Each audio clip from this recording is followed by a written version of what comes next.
श्री स्वामी समर्थ। आजच्या व्हिडिओमध्ये आपण तुळशी बाबतीतल्या काही चुका, काही नियम बघणार आहोत। जेव्हा एकादशी असते, एकादशीच्या दिवशी आपल्याला तुळशीबाबतचे कोणत्या नियमांचं पालन करायचं आहे हे आपण या व्हिडिओमध्ये बघणार आहोत। तो व्हिडिओ कुठेही स्किप करू नका, संपूर्ण बघा। आपल्या हिंदू धर्मात प्रत्येक घरात तुळशी असणे अत्यंत शुभ मानले जाते। तुळशीच्या रोपामध्ये लक्ष्मीचा वास असल्याचे मानले जाते। एकादशीला माता लक्ष्मी निर्जला व्रत करते असे मानले जाते। यामुळे एकादशीच्या दिवशी तुळशीला जल अर्पण करणे टाळावे। या दिवशी त्याचप्रमाणे आपल्याला तुळशीची पानं देखील तोडायची नसतात। तुळस ही भगवान विष्णूंची प्रिय मानली जाते, त्यामुळे माता लक्ष्मी ही तुळशीची पूजा करते। एकादशीच्या दिवशी तुळशीची पाने तोडणे टाळले जाते। म्हणजेच एकादशी आणि रविवारी आपल्याला तुळशीची पाने तोडायची नाहीये, त्याचप्रमाणे तुळशीला जल देखील अर्पण करायचं नाहीये। तुळशीची पाने वापरायची असतील तर तुम्ही त्याचे डहाळे हे तुम्ही आदल्या दिवशी तोडून ठेवू शकतात। बघा, समजा उद्या एकादशी असेल तर तुम्ही आदल्या दिवशी तुळशीची पानं, तुळशीचे डहाळे ही तोडून ठेवू शकतात। एकादशीच्या दिवशी भगवान विष्णू तुळशी पत्राशिवाय अन्न ग्रहण करत नाही, म्हणजे आपला नैवेद्य जो आहे तो ग्रहण करत नाही। यासाठी एकादशीच्या दिवशी आपल्याला तुळशीची पानं ही आवर्जून लागतात। त्यासाठी तुम्ही आठवणीने तुळशीची पानं ही आदल्या दिवशी तोडून ठेवू शकतात।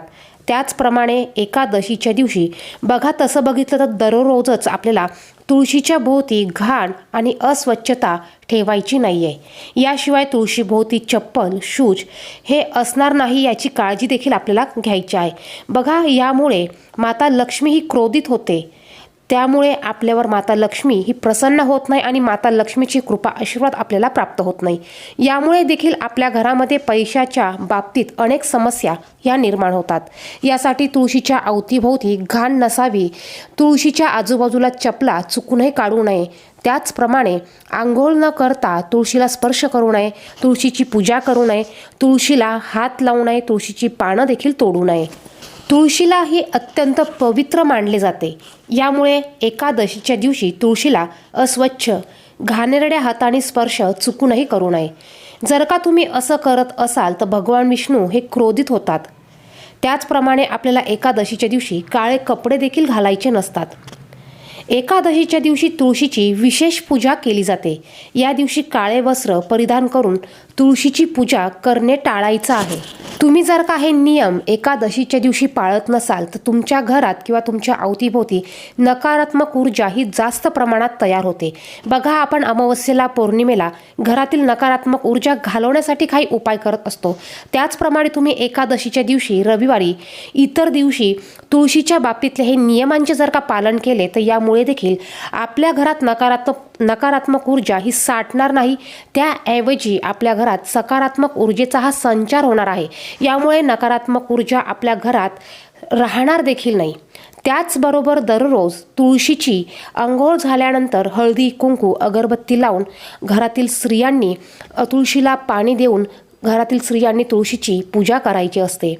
दररोज जर का तुम्ही तुमच्या घरात तुळशीची पूजा केली तर बघा, यामुळे माता लक्ष्मी ही प्रसन्न होते आणि आपल्या घरात माता लक्ष्मीचा कृपा, आशीर्वाद हा अखंड राहतो। आपल्या घरातील वातावरण हे सकारात्मक राहतं। आपल्या घरात पैशाची आवक ही चालू होते। आपण जर का आपल्याकडनं जर का चुकून एकादशीच्या दिवशी तुळशीची पानं तोडल्या गेली किंवा तुळशीला जल अर्पण केलं तर आपल्याकडनं तुळशी मातेचा या व्रताचा, म्हणजे बघा, या दिवशी तुळशी मातेचं हे निर्जला व्रत असतं, हे व्रत आपल्याकडनं मोडलं जातं आणि कळत नकळत केलेल्या चुकांचं आपल्याला प्रायचित्त हे भोगावं लागतं।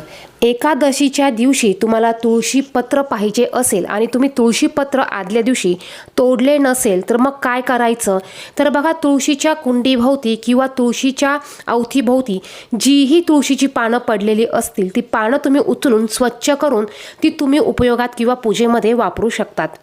तर या पद्धतीने तुम्हाला तुळशीच्या नियमांची काळजी घ्यायची आहे। हे नियम तुम्हाला पाळायचे आहे।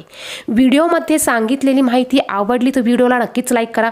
चॅनेलवर नवीन असेल तर चॅनेलला सबस्क्राईब करा। धन्यवाद। श्री स्वामी समर्थ।